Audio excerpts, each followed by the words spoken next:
이성윤 공소장 관련 내로남불 초필살기를 사용 중인 박범계가 결국 국민의힘으로부터 고발당했습니다. 국민의힘은 20일 김학의 불법 출금 수사 외압 혐의로 기소된 이성윤 서울중앙지검장을 업무에서 폐지하지 않은 박범계를 직무유기 혐의로 검찰에 고발했습니다. 전주에 태영호 국민의힘 의원은 서초동 대검찰청 민원실을 방문해 이 같은 내용의 고발장을 제출했습니다. 태영호 의원은 기자들과 만나 박범계는 당장 이성윤 지검장 공소장 유출자 색출을 중단하고 이성윤 지검장 직무 폐지를 단행해야 한다고 말했습니다. 태영호 의원은 이어 자신의 유튜브 채널을 통해 조국 비리 수사가 심화되자 2019년 10월 추미애가 공소장 비공개 규정을 만들었다며 정권 비리 은폐를 위한 것이라고 비난했습니다. 해당 소식이 속보로 전해지자마자 박범계를 조롱하는 네티즌들의 댓글들이 굴비처럼 주르륵 달렸는데요. 민심이 이래도 박범계는 오로지 자기 진영만 쳐보며 무소의 불처럼 앞으로 쭉 나갈 겁니다. 그래서 박범계의 운명이 더더욱 궁금해지네요. 이런 내로남불 전형의 수장으로 있는 법무부가 한동훈 검사장 명예훼손 혐의로 기소된 유시민의 공소장 공개를 거부, 공소사실 요지만 제출해 선택적 공개라는 비판이 제기됐습니다. 그동안 법무부는 노원구 세모녀 살해 사건, 부산 아영이 사건 등 일반인이 피고인이거나 피의자인 경우 공소장을 공개하면서도 유독 여권 인사나 정권에 부담이 되는 사건과 관련한 공소장은 공소장 요지만 제출하거나 거부해왔습니다. 김도읍 의원이 법무부로부터 제출받은 자료에 따르면 법무부는 유시민 공소장 공개 요청에 대해 공판 기일이 진행되지 않아 전문을 제출할 경우 형사 피고인의 공정한 재판을 권리와 사건 관계인의 사생활과 명예 등 인권을 침해할 우려가 있어 제출하기 어렵다고 답했습니다. 김도읍 의원은 헌법상 기소가 되면 공개 재판을 하게 돼 있고 형사소송법상 검사는 공소장에 의하여 공소사실, 규명 및 적용법조를 낭독한다. 즉, 공소장은 공개가 원칙이다며 최근 논란이 된 이성윤 서울중앙지검장 공소장 내용 유출을 둘러싼 법무부의 감찰을 비판했습니다. 법무부는 김학의 불법 출금 관련 수사에 외압을 행사한 의혹을 받는 이성윤 지검장의 공소장 내용이 언론에 보도되자 검찰 내부 전산 시스템을 통해 외부로 유출된 경위를 감찰 중입니다.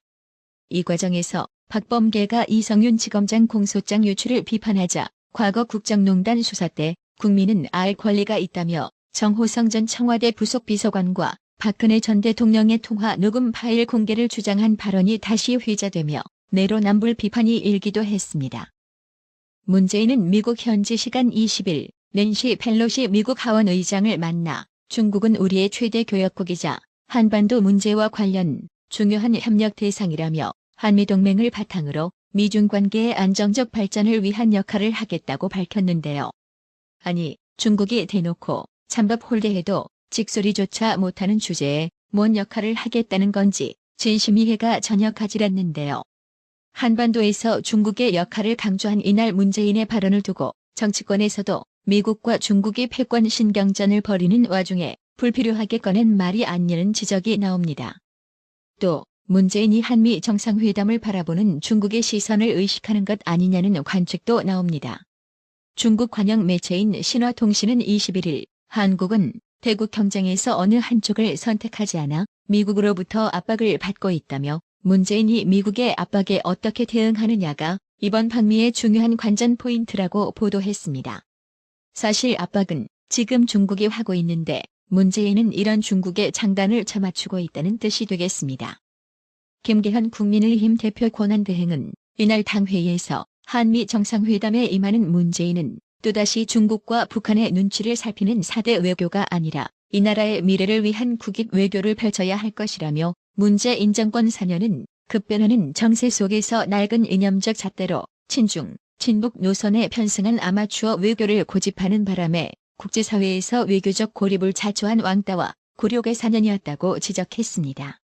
한편 이날 40년생 82세 나이의 낸시 펠로시도 원고 없이 역사적 한미 관계와 현안을 장황하게 논하며 문재인 환영사를 해주는데 문재인은 무슨 영어로 낭독하는 것도 아니면서 또 A4 용지를 꺼내 읽었는데요.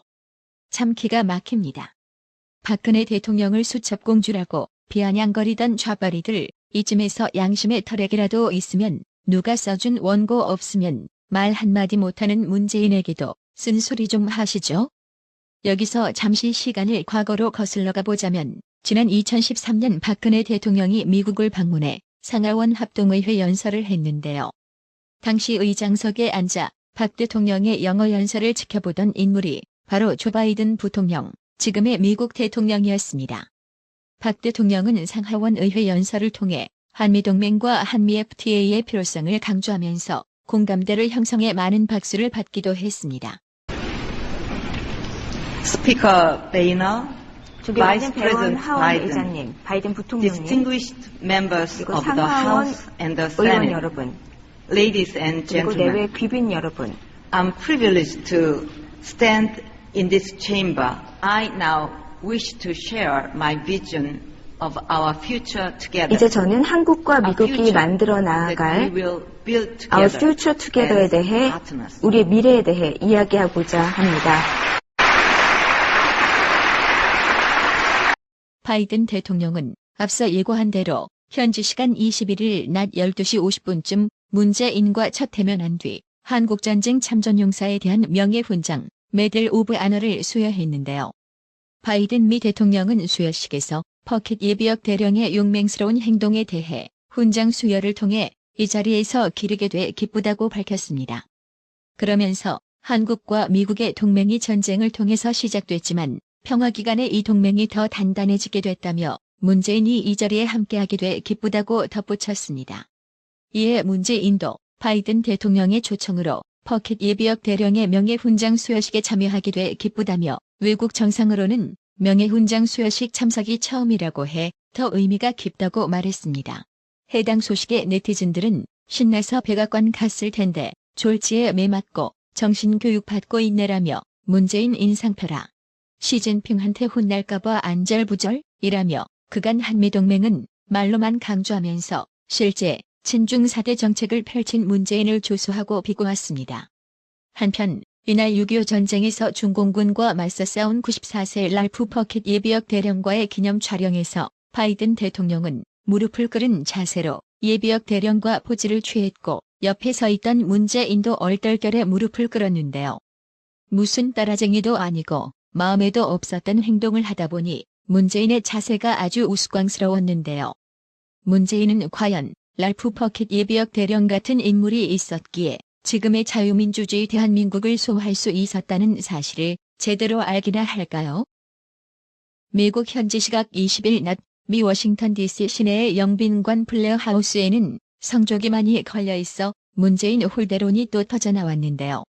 지난달 16일 조 바이든 미 대통령과의 첫 대면 정상회담을 위해 스가 요시히데 일본 총리가 방미했을 때 일장기가 걸려있던 것과 달리 태극기는 보이지 않았기 때문입니다.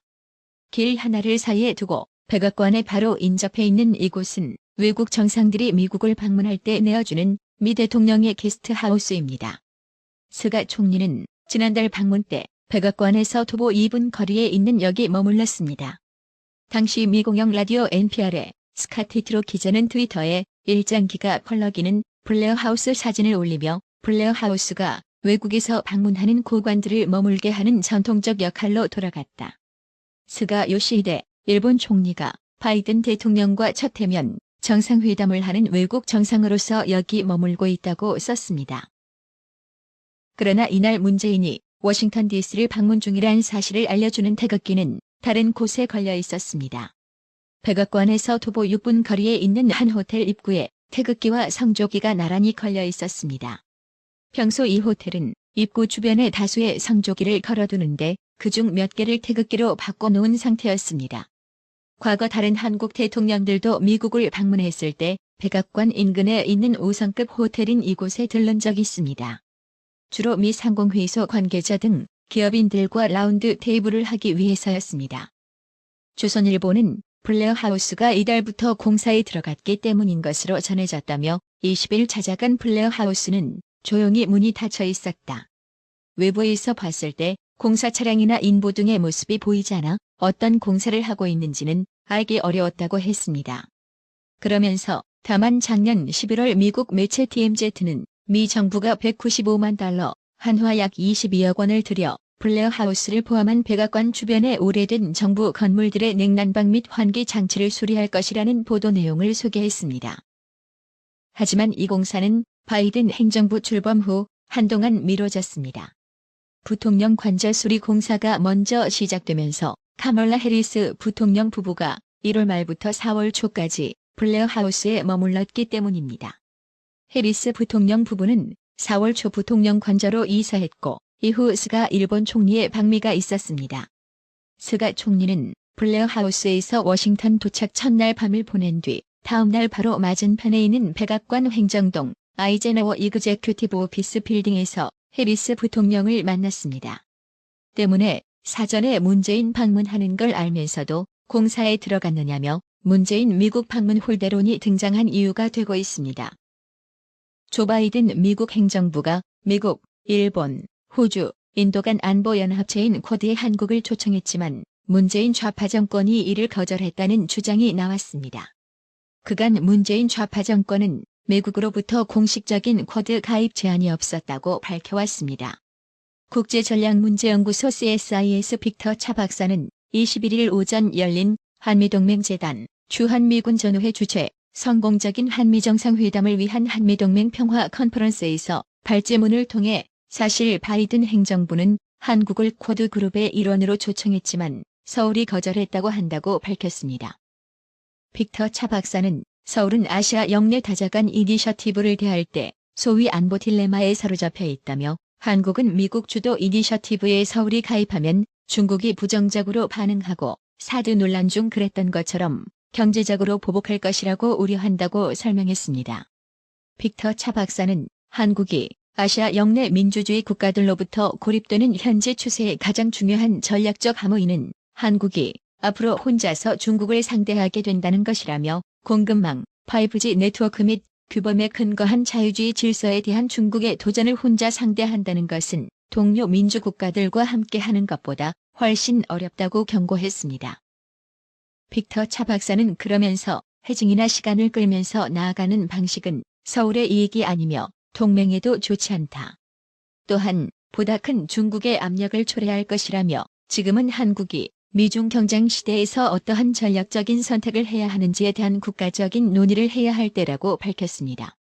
빅터 차 박사는 또 일본은 한국의 이러한 다자 그룹의 참여를 막지 않고 있으나 양국 간의 관계 침체도 이 상황에 도움이 되지 않고 있다며 한국이 쿼드와 같은 그룹에 참여하는 데 관심을 표명한다면 일본이 이를 환영할 것이라고 확신한다고 말했습니다.